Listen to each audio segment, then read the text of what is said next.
灣區節有話直說 ，Hello 觀眾們大家好，歡迎收睇我哋 YouTube Channel，我係主持人Ian。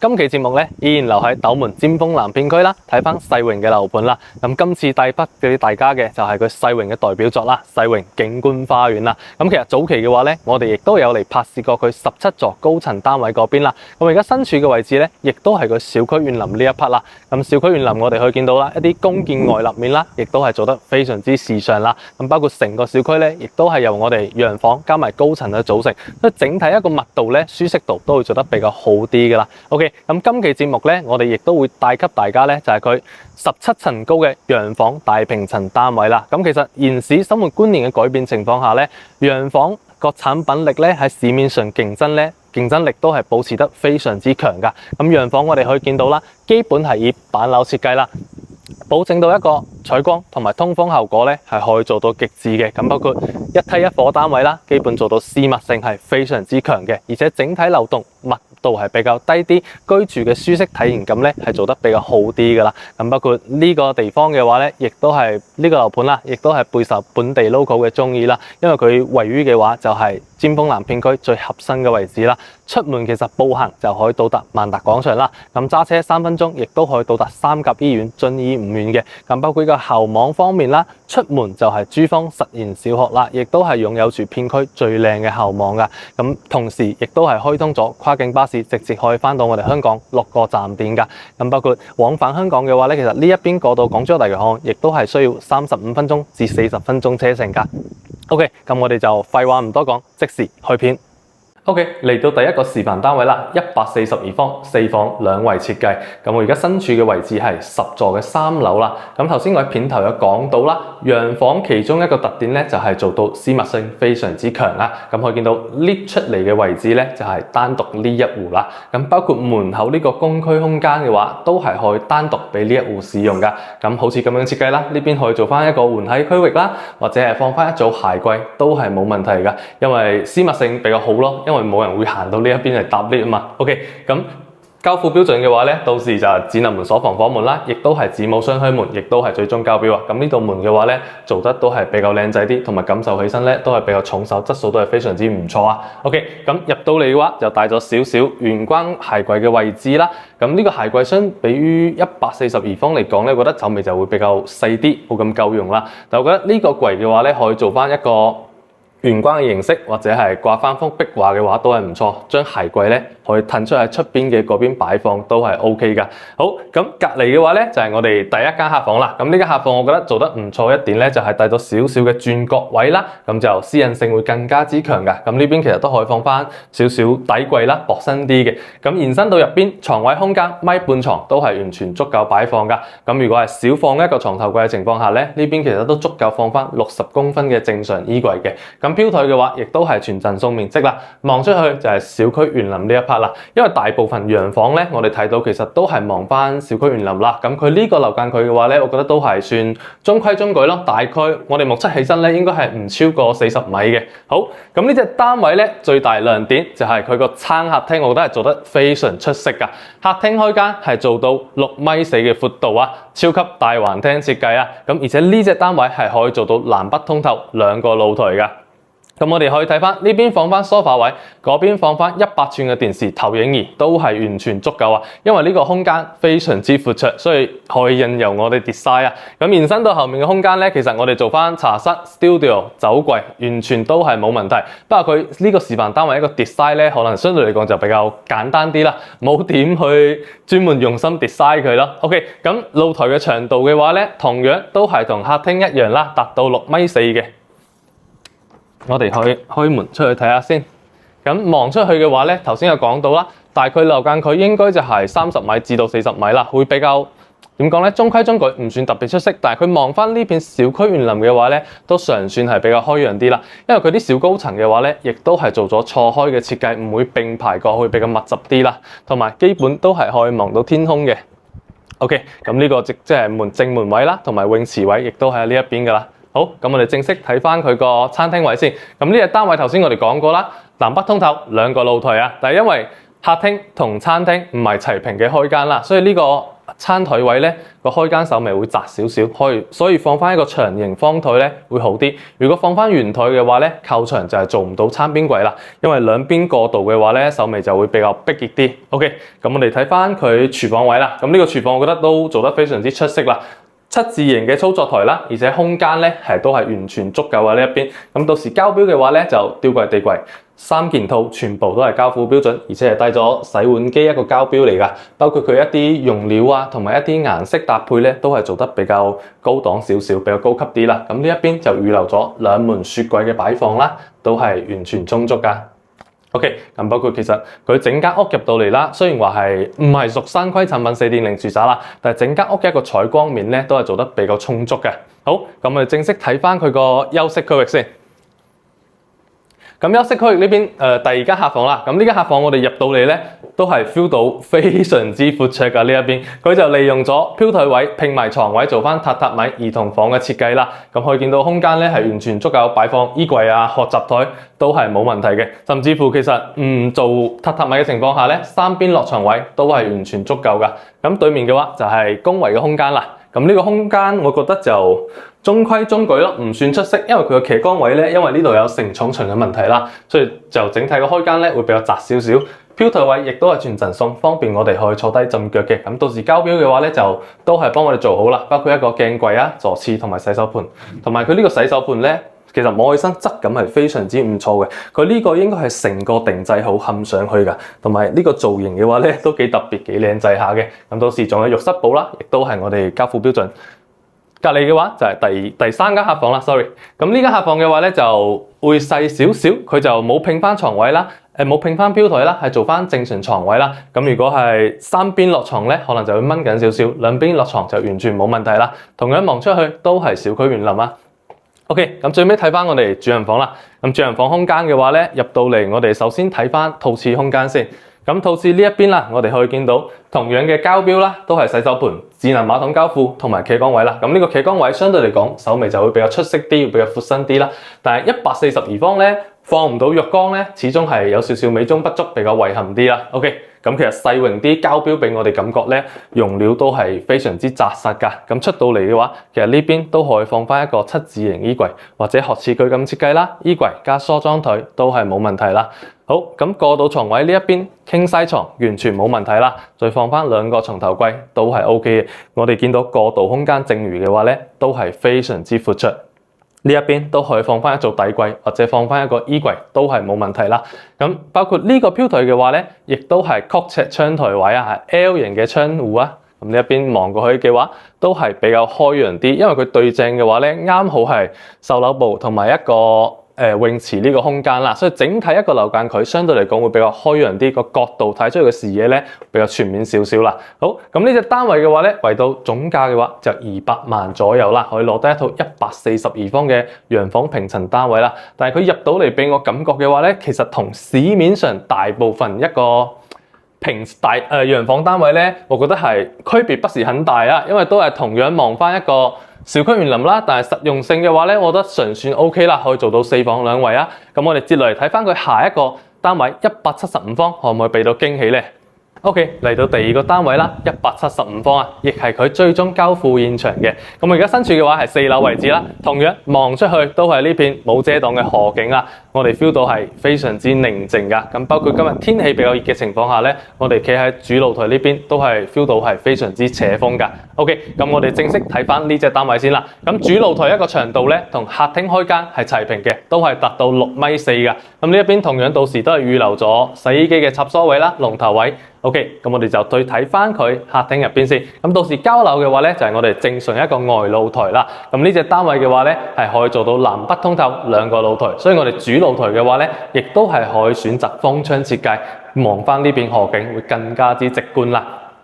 咁客廳開間闊度頭先講到啦，都係同樣嘅，達到6.4米啦。咁呢個空間其實無論做任何擺位 design 嘅話咧，都係好正噶。咁呢邊放翻電視啦，呢邊放翻 sofa。咁延伸到後邊嘅話咧，其實可以作為我哋娛樂空間、麻雀房、電競房，甚至乎酒櫃茶室都係 OK 嘅。咁全屋嘅話咧，亦都係採用咗大磚通鋪啦，同埋尾縫踢腳線，全部幫我哋做好，亦都係顯得比較大氣啲啦。咁包括我哋頂上面一個冷氣啦，亦都係交付標準。同埋一啲天花吊頂嘅話咧，亦都係幫我哋做咗圓弧形㗎。咁入到嚟嘅話咧，會顯得更加之大氣啦。OK， 咁我哋就再睇翻佢個門口位先。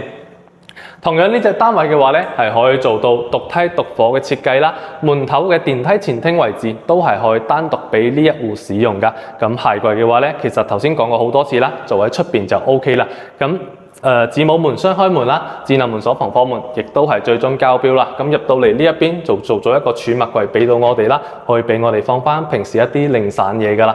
咁其實稍微有啲遺憾嘅地方咧，就係佢呢度冇做咗一個玄關櫃，可以幫我哋擋住一啲煞氣啦。喺風水上面嚟講，所以後期嘅話，覺得可以自己加翻、自己design翻咯。OK， 咁再過到呢邊就係第一間套房啦。因為呢隻單位係做咗4房3衛㗎，咁套房嘅洗手間亦都係做咗智能馬桶嘅交付啦，空間係足夠嘅，但係整體一個光線咧就會比較暗啲，因為佢個窗位咧係會比較細啲啊。OK， 咁延伸到出邊就係床位空間啦。床位空間米半床加埋靠牆衣櫃，完全足夠擺放啊。咁呢一邊其實可以作為一個長輩間都係 OK 嘅，因為老人家每日一起身都係可以望到呢一片河景噶啦。OK， 咁我哋再出到餐客廳睇翻佢個其他空間先。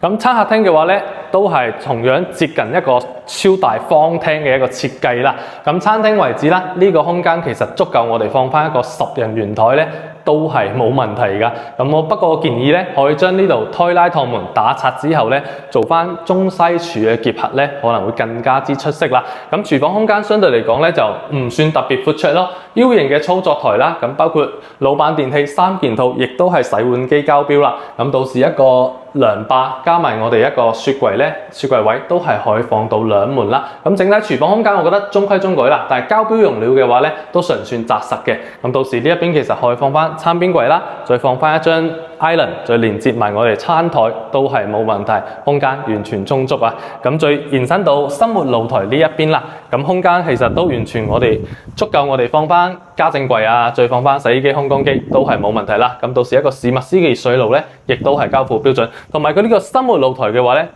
我哋而家位於4樓嘅位置啦，咁望出去啱好就係小區正大門同埋華發水郡嘅別墅啦。咁如果高層嘅話，越過華發水郡別墅係直接可以望到我哋黃楊河景觀㗎。咁呢隻單位如果係中高層少少嘅話咧，其實兩邊都係可以望到河景㗎，都係做得非常出色嘅。OK， 咁再睇翻我哋休息區域先。咁第二間客房啦，入到嚟我哋都可以 feel 到啦，空間係非常之方正啊。通過鏡頭睇得出，光線嘅話咧，亦都係冇問題啦。其實傾曬床都已經足夠擺放，再放埋靠牆嘅衣櫃啦。咁包括到時全屋冷氣嘅交付咧，亦都係格力品牌㗎，亦都係國內一線牌子嘅。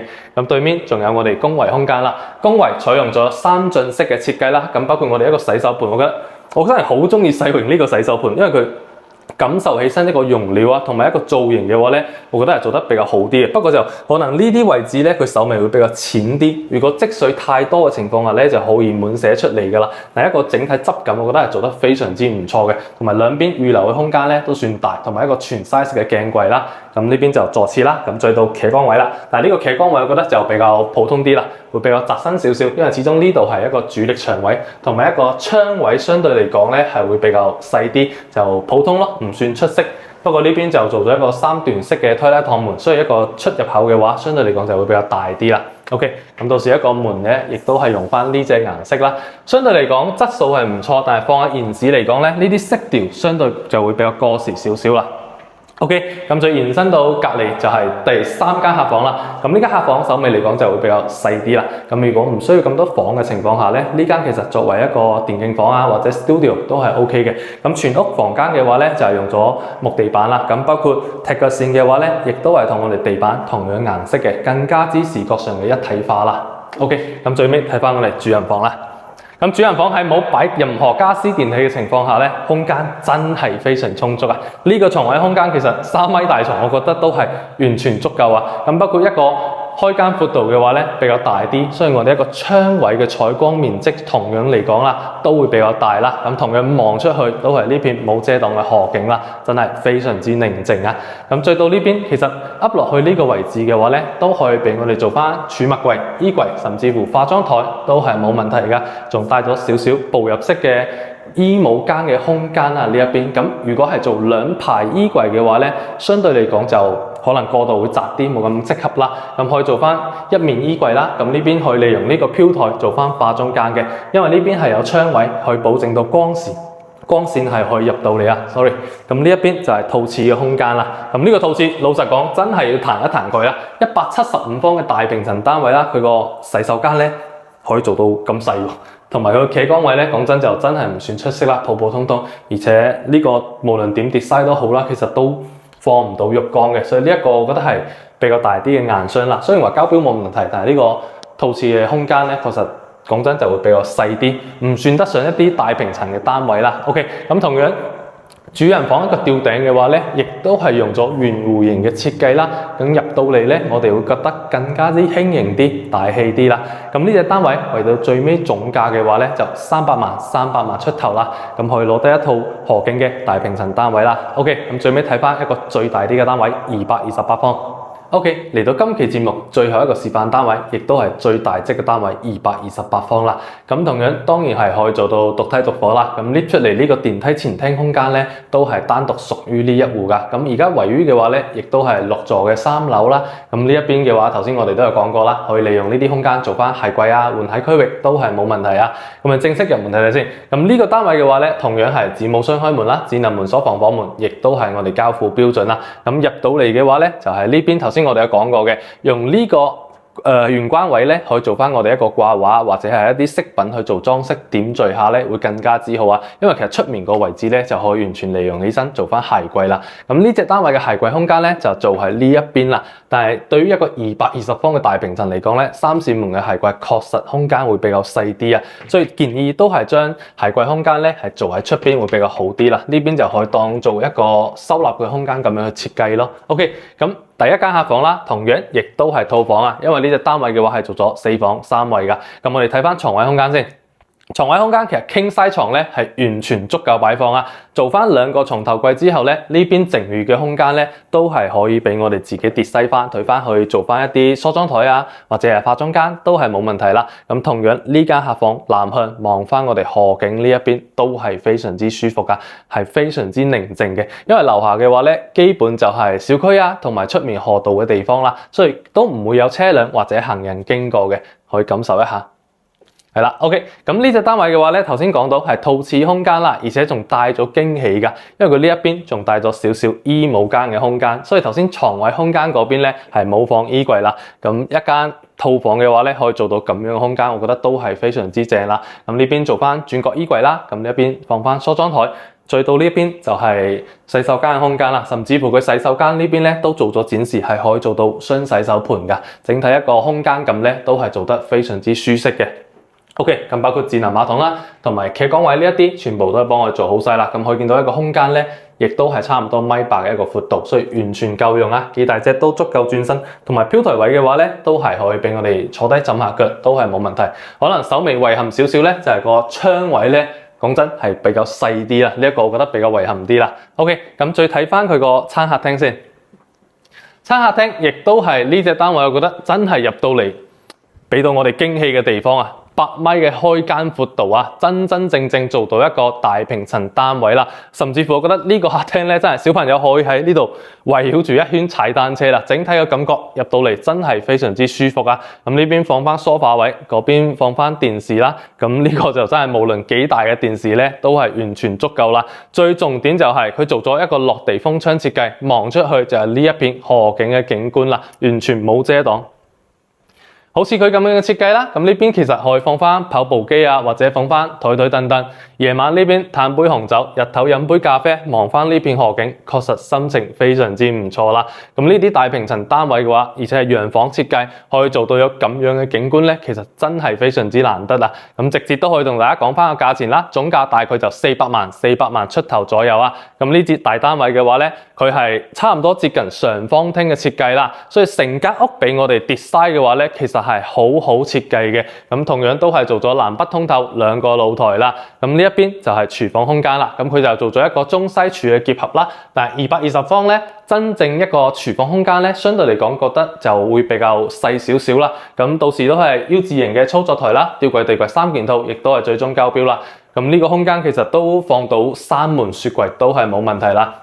佢就將一道推拉趟門打拆咗之後咧，延伸出嚟做翻一個倒台餐邊櫃嘅設計啦，做成一個中西結合柱啦。咁樣嘅設計其實我覺得都係非常之唔錯啦。或者呢邊可以放翻一張大嘅 island 啦，再連接我哋餐台都係冇問題嘅，都係做得比較格調啲啦。OK， 不過呢啲大平層單位咧，確實俾到我哋一個 design 發揮嘅想像空間咧，確實係比較大啲啦。OK， 咁接落嚟睇翻我哋第二間客房先。咁呢間客房嘅話咧，就唔係倒廁啦，就係單獨一間房間，但我覺得佢都相當於人哋主人房嘅一個床位空間啦。king size 床都係冇問題啦，放翻衣櫃、學習台都係足夠嘅，同樣都係可以望翻呢片河景噶。咁對面嘅話就係第3間客房啦。咁呢間客房稍微嚟講咧就會細少少，但係佢要放翻 king size 床，其實都係冇問題。我哋唔放床頭櫃，放翻 king size 床加衣櫃，空間都係 OK， 而且都係方方正正，完全冇柱位啊。好，咁延伸到隔離嘅話咧，就係公衞嘅空間啦。咁甚至乎呢啲位置嘅話咧，其實都係預留咗俾我哋做翻一啲儲物櫃空間，增加屋企嘅收納啦。咁到呢邊就係公衞空間啦。但係呢個公衞我覺得就普普通通咯，冇咩特別，同我哋平時睇開嘅基本都差唔多啦。3進式嘅設計，咁膠標嗰啲都係一樣，我哋就唔多講啦。咁最尾睇翻我哋主人房啦。咁整體成個主人房嘅話咧，老實講，相當於人哋細面積一個客廳嘅空間啦。咁床位空間咧，2米乘2米嘅大床都絕對冇問題啦。正如啲過渡嘅話咧，其實呢邊完全足夠我哋放翻衣櫃、底櫃都係 OK 嘅。咁望出去同樣係可以望到呢一片河景啦。咁因為佢主人房其實我哋可以感受到一個開間闊度咧係好出色嘅，所以佢個窗位採光面積嘅話咧，同樣都係做得非常之 OK 噶。咁呢一邊好似咁樣嘅設計啦，可以做翻我哋一啲裝飾櫃啦，可以放翻我哋戒指、頸鏈或者手錶都係冇問題噶。咁兩邊可以做翻衣櫃，男女主人一人一個就唔使嗌霎啦。好，咁套廁部分啦，呢隻單位就係可以放到浴缸啦。我哋可以見到一個空間感咧係非常之出色噶。呢邊放翻浴缸，嗰邊做翻雙星盤，咁呢邊做翻企缸位同埋坐廁位咧，完全冇問題啊。甚至乎我哋可以睇翻呢個企缸位啊。空間係非常之充足，都幾多5個人啊呢一邊，咁坐廁位嘅空間同樣啦，都係做得非常之出色嘅。咁呢隻單位頭先我哋講過啦，400萬嘅總價啦，就係可以攞低一套洋房單位，而且係有景觀河景可以睇到噶。咁呢個位置嘅話咧，其實翻到港珠澳大橋亦都係40分鐘車程啦。咁包括延市嘅話咧，亦都係開通咗跨境巴士，直接就可以翻到香港啦。咁片頭我哋有講到啦，世榮景觀呢個樓盤咧，亦都係佔據咗我哋尖峰欄呢一邊最核心一個位置啦。咁出門嘅話，其實就可以到達萬達廣場啦。咁包括三甲醫院嘅話咧，其實都係3分鐘車程就可以到達啦。所以呢個位置其實講真係點解話備受本地 local 嘅鍾意啦？就因為確實係無論景觀方面啦，或者係商業生活方面咧，都係做到非常之便利噶。OK， 咁如果有興趣嘅觀眾朋友咧，都歡迎 contact 我哋上面嘅聯繫方式，或者係添加我哋 WeChat 領取樓書啦。我係 Ian，下期再見，拜拜。